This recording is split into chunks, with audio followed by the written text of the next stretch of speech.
hampir beberapa purnama ya, jargonnya masih ingat tadi disampaikan. Kalau disampaikan Magetan kita jawabnya gempur rokok ilegal. Nanti yang paling semangat dan bisa bertanya atau aktif bertanya akan dapat door prize hadiah dari teman-teman panitia. Saya coba sekali lagi untuk seluruh masyarakat warga Takran ya. Magetan kita belum semangat nih. Coba sekali lagi. Nanti kalau semangat tambah banyak hadiahnya. Tadi dari teman-teman Bea Cukai juga membawa hadiah. Dari teman-teman Pol PP tadi bawa 1 dus dan 2 kresek. Ini insya Allah nanti banyak. Magetan kita cocok niku. Baik, langsung saja karena waktu juga sudah mulai malam. Nanti setelah acara pada para pemateri pada malam hari ini dimohon untuk hadir naik di atas panggung. Yang pertama dari Bea Cukai Madiun ada Bapak Huda Adi dan juga Bapak Ahmad Rudi, dimohon untuk naik. Kemudian dari Polres Magetan Bapak Dedi, dan juga dari Kejaksaan Magetan ada Ibu Nur Amin. Dimohon kepada beliau untuk naik ke atas panggung. Rokok ilegal dapat ditekan peredarannya dan bahkan tidak ada rokok ilegal yang beredar di Kecamatan Takran. Baik, langsung saja yang pertama kepada teman-teman Bea Cukai Madiun untuk rokok ilegal sendiri. Cek Mas Ahmad Rudi atau dari Mas Huda bisa menyampaikan kira-kira rokok ilegal ini sebenarnya yang dimaksud apa? Mas Ahmad Rudi atau Mas Huda yang mungkin bisa menyampaikan dulu supaya masyarakat bisa satu frekuensi untuk memahami apa yang dimaksud dengan rokok ilegal itu sendiri, Mas. Baik, belum masuk ke sana mungkin ini dulu ya, overview dulu biar masyarakat itu tahu ya. Mungkin bisa disimak nanti kita udah bawa hadiah, nanti tidak hanya yang memberikan statement atau bertanya, tapi kita coba nanti bertanya kembali ya, apa yang kita sampaikan itu apakah mengenal sedikit-sedikit ya. Jadi rokoklah yang legal. Kenapa? Rokok yang legal itu manfaatnya akan kembali kepada para hadirin sekalian dalam bentuk apa? Dalam bentuk DBA JHT, yaitu dana bagi hasil cukai hasil tembakau. Untuk apa dana tersebut? Dana tersebut digunakan pertama adalah untuk sektor kesehatan masyarakat. Kenapa kita harus memilih rokok yang legal dan juga menghindari rokok yang legal agar pembangunan tersebut berlanjut dengan lancar dan juga kita terhindar dari rokok ilegal yang tidak ada jaminan kesehatan atau berbahaya bagi kesehatan kita karena tidak ada jaminan bahan kimia yang di dalamnya. Nah, ciri-ciri dari rokok ilegal tersebut yaitu paling singkat adalah 2P dan 2B. 2P dan 2B. Yaitu polos, palsu, bekas, dan berbeda. Kira-kira seperti itu.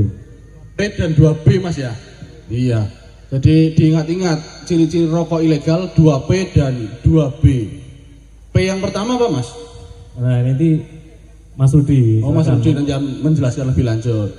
Oke. Monggo Mas Rudi dijelaskan kira-kira 2P dan 2B ini kepanjangannya apa, terus ciri-cirinya seperti apa sehingga masyarakat bisa mengenali.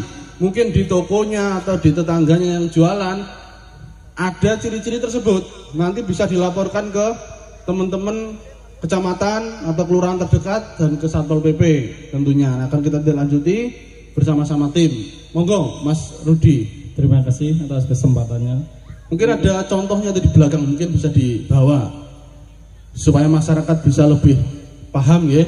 Untuk mempermudah mengenali ciri-ciri rokok ilegal, kita biasa singkat dengan singkatan 2P, 2B. Untuk P yang pertama adalah polos. Polos itu tidak dilekati pita cukai pada kemasan rokok tersebut. Untuk yang kedua, palsu. Palsu adalah pita cukai yang dilekatkan pada kemasan rokok tersebut tidak memenuhi fitur keaslian pita cukai. Biasanya fotokopian ngeprint piyambak ngoten nggih, Mas. Yang ketiga,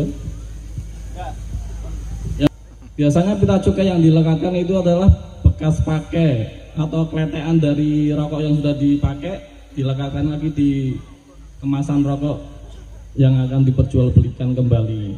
Iya. Mungkin bisa dijelaskan sambil berdiri Mas, biar masyarakat kelihatan dari jauh. Yang jauh enggak kelihatan ini nanti. Iya. Tadi bekas. Terus yang B yang kedua berbeda. Berbeda niku napa Mas Rudi? Berbeda itu ada dua, satu salah peruntukan. Itu biasanya untuk perusahaan A dilekatkan di rokok perusahaan B. Sedangkan yang satunya salah personalisasi adalah jadi yang salah peruntukan itu di pitanya itu berbeda dengan yang di kemasan jenis BKC-nya. Ya. Jadi di pitanya itu sigaret kretek tangan itu ditempelkan ke bungkus yang mesin. Atau sebaliknya? Nggak bisa. Yang tangan itu Pak. Jadi yang tangan itu tarifnya lebih rendah Pak dari mesin. Jadi kebanyakan itu modusnya tangan itu ditempelkan ke mesin sehingga untuk memperoleh keuntungan. Atau juga yang isinya berbeda. Nah isinya berbeda. Jadi di pitanya itu isi 10. Nah ditempelkan di kemasan yang isi 20. Nah, itu untuk pelarian juga cukai. Nah, gitu. Ngemplang pajak separuh ngoten. Iya, betul, nggih. Rokok ilegal dan juga ciri-cirinya. Nah, sekarang mungkin masyarakat banyak yang tanya Mas ini. Lek nginting dhewe pripun? Nah, ini atau tembakau iris itu sebenarnya regulasinya seperti apa, Mas? Udah. Ya, kalau tembakau iris itu sebenarnya tis itu ya. Pengertian tis itu adalah tembakau yang dirajang untuk digunakan ya lebih lanjut ya. Tis itu sebenarnya adalah BKC ya, BKC. Tis itu sebenarnya BKC. Tapi ketika BKC itu dalam ketika dia dicampur dengan bahan-bahan misalnya bahan tembakau impor, bahan pembentuk BKC rokoknya itu kemudian dilekati etiket. Nah, ketika tis itu digunakan sendiri, tidak diperjualbelikan, tidak diberikan etiket itu merek dagang ya, misalnya produksinya cap apa, itu sudah termasuk etiket Pak. Jadi ketika dia dilekati etiket itu sudah termasuk BKC, barang kena cukai. Tapi ketika dia dikonsumsi sendiri, untuk sendiri dan tidak dilekati, tidak diperjualbelikan juga, nah itu masih boleh. Intinya tidak diperjualbelikan Mas ya? Ya betul, tidak diperjualbelikan. Siap. Jadi tis itu boleh asal tidak diperjualbelikan. Kalau diperjualbelikan nanti kena bea cukai ataupun tadi ya pajak rokok tadi. Betul. Baik, selanjutnya ke Pak Dedi ini dari Polres Magetan. Pak Dedi, kira-kira peredaran rokok ilegal ini modusnya seperti apa saja dan langkah hukum yang sudah kita tempuh seperti apa Pak Dedi? Terima kasih Mas Nanda. Sebelum masuk ke modus saya ingin menjelaskan peran Polri dalam peredaran rokok ilegal ini. Jadi di sini kami sebenarnya Polri ini hanya pemain tambahan Mas. Pemain utamanya itu rekan-rekan dari Bea dan Cukai karena beliau ini merupakan leading sektornya. Beliau bisa memberi masukan terhadap rumusan undang-undang, sekaligus pelaksana undang-undangnya, sekaligus juga penegakan hukumnya. Jadi kami dari kepolisian bisa melakukan penegakan hukum hanya pada situasi tertentu saja.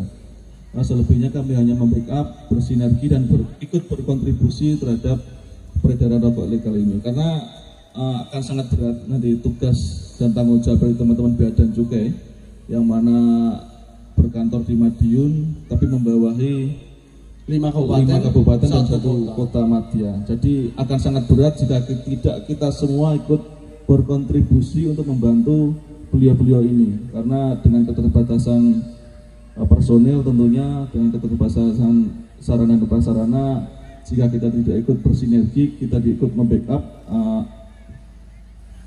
tujuan kita untuk menggempur rokok ilegal ini tidak akan tercapai.